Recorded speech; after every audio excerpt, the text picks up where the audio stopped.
everyone. General Schoonmaker, Mr. Kern, just the platoon of colonels out there who have been influential throughout the years. Those that have come from far and near, it really means a lot to my family and everyone for you to be here. The TSG's remarks and the Colonel Gibson's remarks, I must have been a good BSer. Because you know, when you make the transition, you have a lot of time to think. And I've been going through I've been replaying things over and over. And I'll tell you, that's not the officer that I remember. It seems like just yesterday, my dad and I were in the Marine Corps recruiter's office, and my dad told me not to lie to the recruiter. We won't go into the details of why. You know, we weren't sure what. I barely made it through high school, and we weren't sure what was going on. But we decided to give ROTC a try in college. And I quickly discovered in college you could go to school and study for 8 hours a day. That was still about 2 or 3 hours less than I was working. And then I could party for 6 or 8 hours a day and still get a full day's sleep. And so that was my college time. Is Peter here yet? My college roommate's on his way. He's flying in today. But I had some great people in ROTC. Michelle Green, who recently retired a couple years ago. Sean O'Neill, who's here. Mark Capolini, who's getting ready to become the FBI station chief in Boston. And a good group of folks, but we were not very good cadets. Peter, and you'll meet him hopefully later, he's an Irish guy from Weymouth, and we had a good time at night. And I can remember doing PT one morning in the cold at the stadium of the football game, and he didn't want to run. So he faked a fall. and the master sergeant called the PT as a safety. So we went back home and had breakfast sandwiches. But that was my ROTC time. And this was before the internet. So how did I become an AMED guy? We're at AAA. And you know, you couldn't just go on the internet and look, but we were at AAA looking for maps to go to Cocoa Beach, Florida for spring break. And I was like, well, you know, the infantry's at Fort Benning, and there's Fort McClellan, and then all of a sudden I saw this thing of San Antonio and the Riverwalk. And all these colorful, you know, flags and umbrellas. And I said, that's where I need to go. I kid you not. That's how I selected my branch. So then I asked for the reserves because I wanted to go to law school. I'm not sure why, but you know, sometimes there's an invisible hand that guides you. And I didn't go in the reserves, and I went to OBC, which was like an extension of college. Great time, and thinking I'm going to go to a hospital and really enjoy myself. And I get to Korea, and they pick me up, the Turtle Farm, and they take me to Camp Greaves, Korea, which is 2 kilometers from the DMZ. And they put me in a Quonset hut. And at nighttime, there's this loud music and voices coming over these speakers. And what the hell is that? To my roommate. So that's the propaganda from North Korea. I said, we can hear North Korea here? It was pitch black. So the next morning, okay, I'm an AMED guy. Next morning I go to PT, bright-eyed, and these 2 soldiers are trying to raise the flag, and they didn't do it fast enough. And the first sergeant dropped his salute, marched up, kicked him, and raised it. Raise the blank flag, men. I was like, oh my God, what is going on? I got through PT with Sergeant First Class Randy Stebbins, who apparently quit smoking and drinking the week before I got there. And he marched after PT into the first sergeant's office, and he kicked the door down. So that was the end of my first platoon sergeant. And so there I was, you know, second lieutenant. The first couple months were tough. I went to a war steed exercise 2 weeks after, and I tipped over an ambulance. It tipped over and started leaning on a wall. My first night in staff duty, I kind of dozed off. And there's a button behind, and the button alerts the post. And we went on alert because Lieutenant David kind of dozed off. Nobody really knows that. And my next staff duty, my chance to redeem myself, and there was three Korean gentlemen working, and they were in the arms room welding racks down. And a spark flew, and it went inside a locker with the night vision goggles, and the night vision goggles went in flames. And that's when I learned what a reporter survey was. But you know what? I was the light heavyweight boxing champion at Camp Reeves, and I knocked out a company commander. I didn't lie, I didn't cheat, I did good PT, and I worked hard, and that was good enough. And all those other mistakes were just somewhat inconsequential back then. I was 11 months into Camp Reeves. Camp Reeves, no women allowed, men only, pretty lonely place. And Christine was back at UMass, and again, I didn't have any desire or thoughts that I would stay in the military. And Branch would not answer the phone. And finally one day, I got a guy named Major McDonald to answer, and I said, I want to go to the East Coast. He said, well, I can get you to Fort Detrick. That's the closest place I can get you to. I said, sure. He said, well, you have to go to this logistics class beforehand. No problem. Where is it? San Antonio. Sign me up. Sign me up right now. And needless to say, that was my beginning acquaintance to USAMA. Those of you who were around, there's a few of you who were still there when Lieutenant David arrived. And I got to meet the likes of Colonel retired Jeff Unger, Major Unger at the time, Major Signiago, Major Gary Atkins, Jetica, Mr. Shoemaker and Linda, Claudie Shelton and Lamar. Got to do some good missions with them, and it was actually my first, I guess about a 3.5 or 4 month deployment when Saddam was killing the Kurds in the north, and that was my first of what we call 8 deployments. And I learned a lot of things at USAMA. I learned never to accept no, because there's always a way. There is always a way. So I took that with me for the next 20 years, and I always cashed in on my relationships with USAMA too. And I thank all you for that. Again, I thought I was going to get out at that time, but I happened to get stuck on a nice TDY with Lieutenant Colonel Kassain at that time. And we went to Germany. And we went to Garmisch. And I wrote back to Chris, I remember calling Christine and said, oh my God, you gotta see this place. We have to go. I just fell in love with it. And fortunately, Major Atkins was becoming Lieutenant Colonel Atkins, who was going to command the Medevac Battalion. And Mr. Augusta, I think, was the Chief of Staff at the time of the 30th Med. And General Schoonmaker was inbound to become the 30th Commander, and the Davids were on their way to Germany. Again, this kind of invisible hand with a lot of influence from some very great friends along the way. We had great personal living in Germany. Great friends. Rich Sinkbeil, who's here, was my next door neighbor, and his wife Heidi, a local. We really embraced the culture. There was a lack, for me, a lack of professional satisfaction, a little bit. There was, I'm not a very patient person, and I had problems with bureaucracy. I've always had problems with bureaucracy. And I perceived, at times, mediocrity, and I had trouble with that.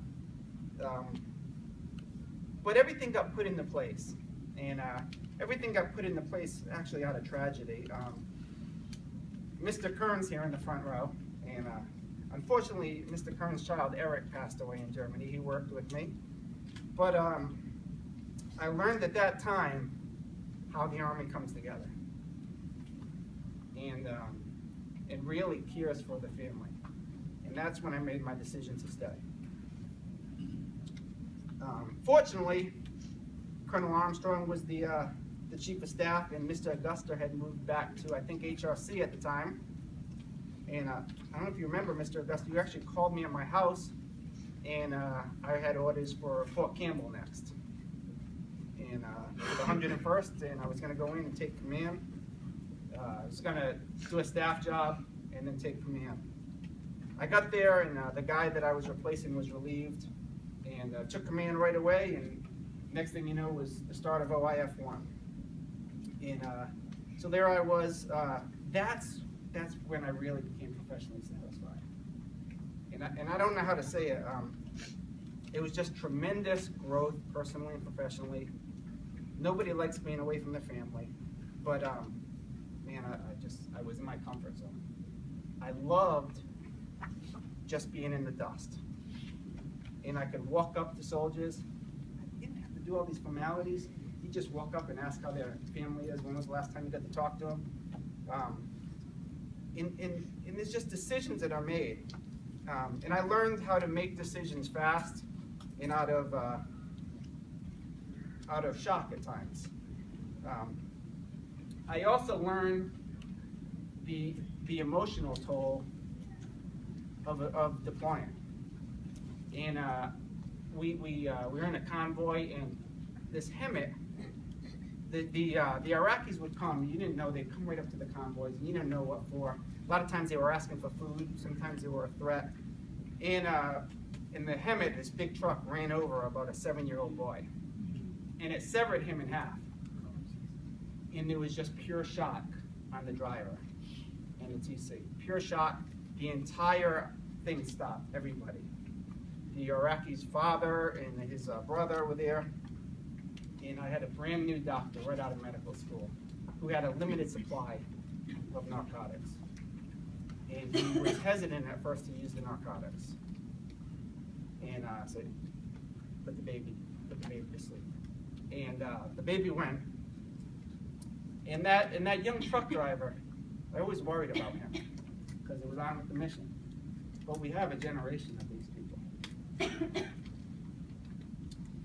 But I got the taste that I really, and I hate to say that I really liked the deployment, but I liked the mission.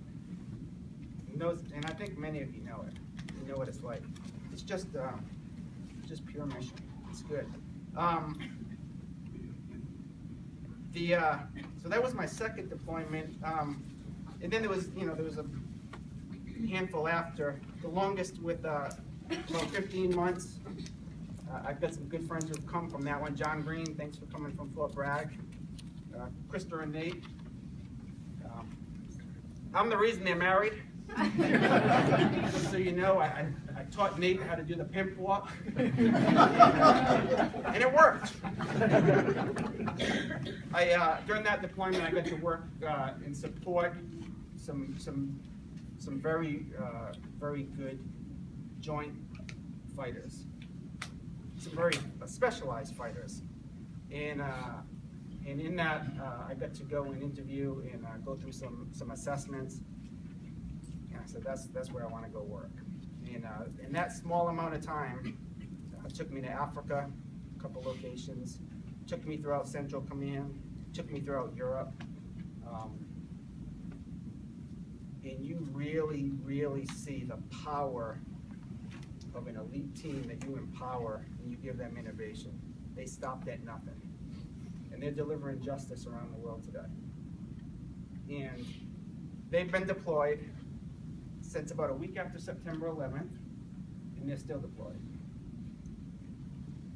They're like sheepdogs. And some of you have heard me talk about the Grossman article, but the majority of us go through life and we're sheep, and we don't want to harm anybody. Right? We go with the flock. But there's wolves, and the wolves are bad people, and wolves prey on sheep. And there's always going to be wolves. But then you got the sheepdog, and the sheepdog looks like the wolf, and you don't want the sheepdog around unless the wolf's around. Then everybody wants the sheepdog.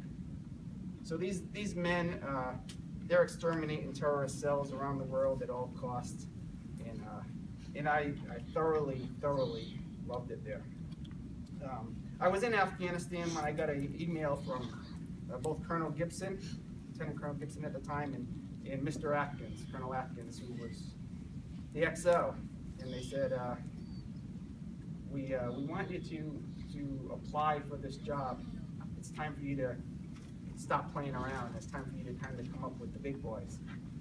And I hemmed and hawed, but it was really Christine who pushed me towards this job, to apply for it. I was very comfortable with what I was doing. I was enjoying it, but I knew what I was doing. I wasn't out of my element. And so, General Schoonmaker, he didn't really tell you the whole story about Poland. Colonel Doyle was the battalion commander, and he said, whatever you do, get him on a plane, get him on the plane on time. Okay? He needs to get on. And I didn't know where this airport was. And all General Schoonmaker wanted was fish. And we ended up down these side streets. This guy wants fish. I just needed, Colonel Doyle's gonna kill me. But we got him out. And so I did apply for it from Afghanistan, and then there was time for interviews, and we drove up and got the phone call one day, and that took me out of the job at Fort Bragg, but I went right to somebody I know, and we picked Nate out of an MBA program, Nate Wagner, and backfilled, and it worked out great.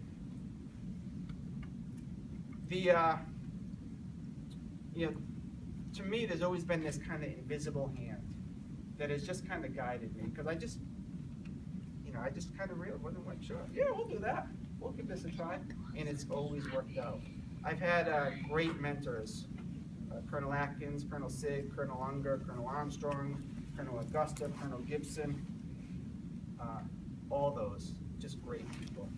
I'd like to thank those who came from quite afar. Kristen, my neighbor from Germany, came over from Germany. She's going to help me drink the beer at home. And Mr. Hoop. Mr. Hoop was a brand new W1 the 44, and he drove back up to Fort Bragg. Hasn't even in process Fort Bragg yet. Rick Sinkbile, coming out of the Pentagon today. I appreciate it. Mr. Kern came up from Fort Bragg. Thank you so much. It really means a lot.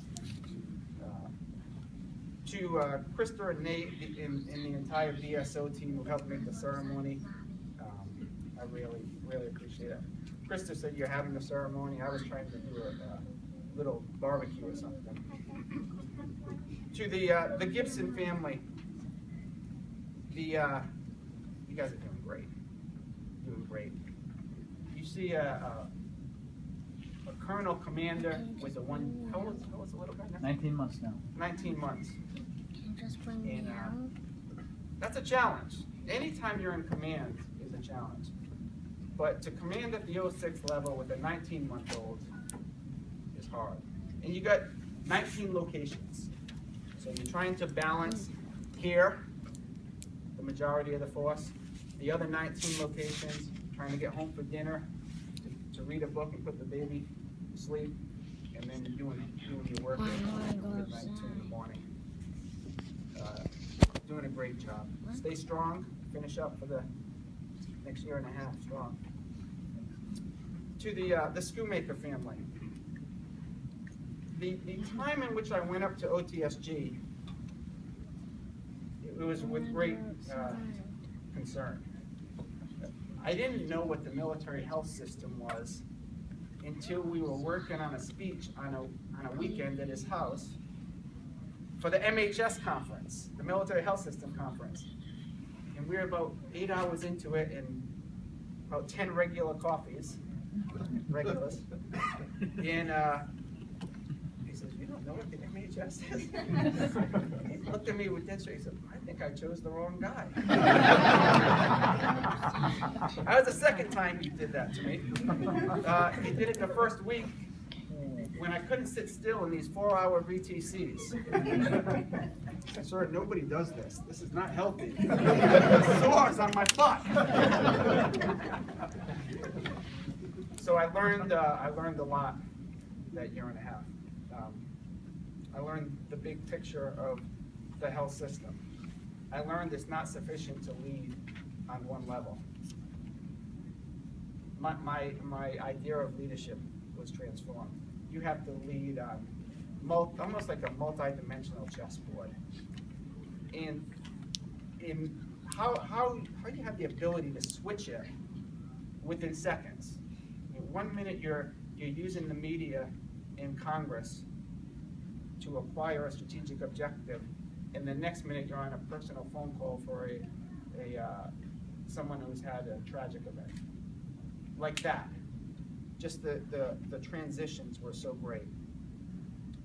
But above all that fancy stuff, I learned that you can still get great results, sterling results, transformative results, not at the expense of people.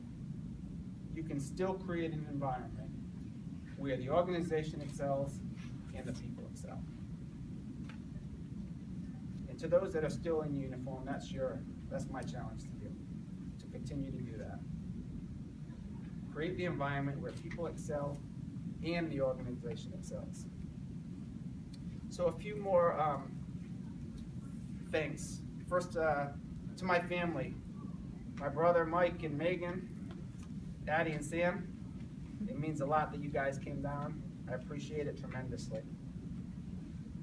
My sister Jessica. Jesse's a vice president in Providence. You'll see her, she's going to be a CEO soon. And, she's a beast. To my sisters-in-law, Kim and Nicole. Where's Hudson and Landon? Yeah, I get it. They're little boys with bow ties, and they're all boy. Thanks for coming. To the Barones. The Barones, you ever see Everybody Loves Raymond? Well, you should have been at my wedding. You might have been there. But it was like, you know my big fat Greek wedding? Picture my side of the big fat Arabic wedding, and then Vinny Baboots. We had Joey the Furrier, Vinny the Butcher. What the heck am I getting into? She's 10. You know, my face was getting slapped. Take care of her. But I have gone a lot. 8 deployments, a lot of TDYs in between, a lot of schooling in between, and the Barone family would stop at a dime for us. And I appreciate it. So, has anybody been victim of my proofreading? My red pen? You can blame my mom on that. Okay? I got that habit from my mom, just a search of perfection. And those that have been victim of my bullish attitude and my work ethic, I get that from my dad. So, my dad's a decorated Marine, 4 Purple Hearts, a Bronze Star with Valor, and a Silver Star.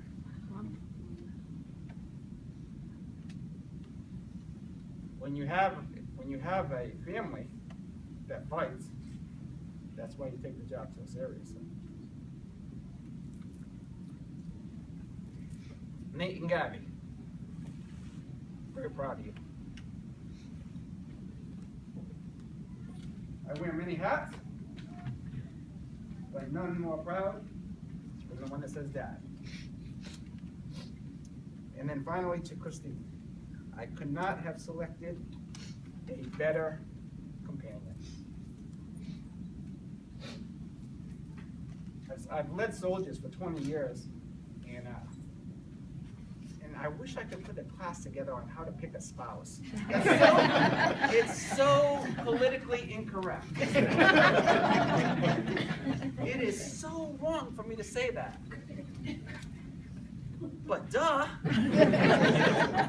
Think about it. Think of all the drama that you've done and you've dealt with military. And so much of it is from the breakdown of the family.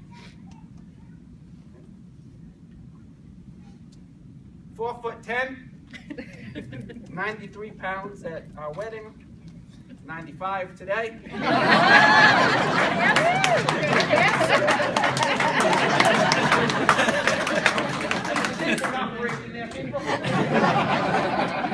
My military friends know what a shaping up is. So, what a tremendous woman, huh? A tremendous woman. I love her dearly.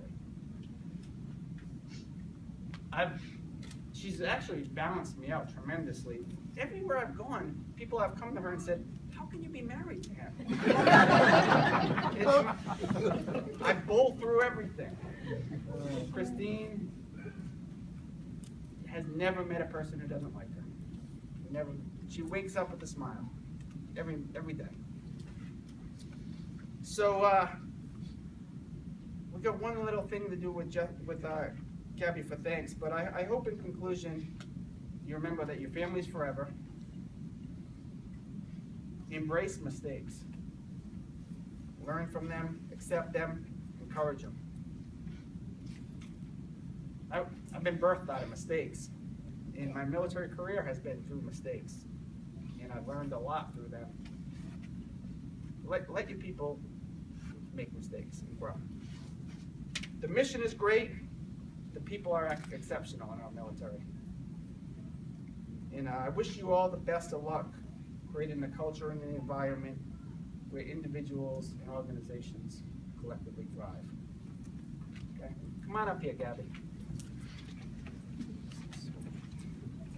So, I'll stand right there. I'll stand right with you. We do things in the David family together, so we just want to say our final things. Got it, nice and loud. My family and I would like to thank all the family and friends for supporting us each time the military has brought us someplace else. We have gotten a lot of really cool opportunities to do a lot of really cool stuff as a military family, like visit different countries and even ride a donkey up a cliff. Long story. We would definitely miss being a military family, but I know for sure we will make new, fun, and exciting memories. I would like to give a special thanks to my wonderful dad for supporting me whenever, whatever, wherever we go.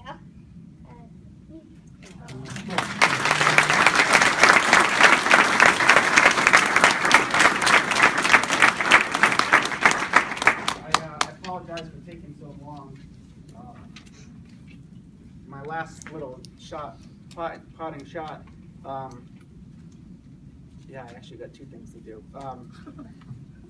I got death threats for long speeches. The worst was San Antonio at a change of commands, and I was getting these BlackBerry emails. He's at 19 minutes. I said, I timed it, it was 7 minutes. But he didn't start the speech until 13 minutes into it.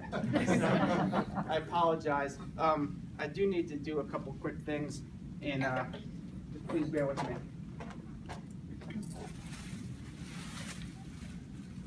So I think you see the value that we place on family, and there's been 3 people who have been really holding the family together. Christine, my mom, and Christine's mom. I'll give you a kiss whoop. And play really strong roles in our lives. So thank you all very much, and I'm really honored to have you here today, and it's just the greatest award for me. Thank you.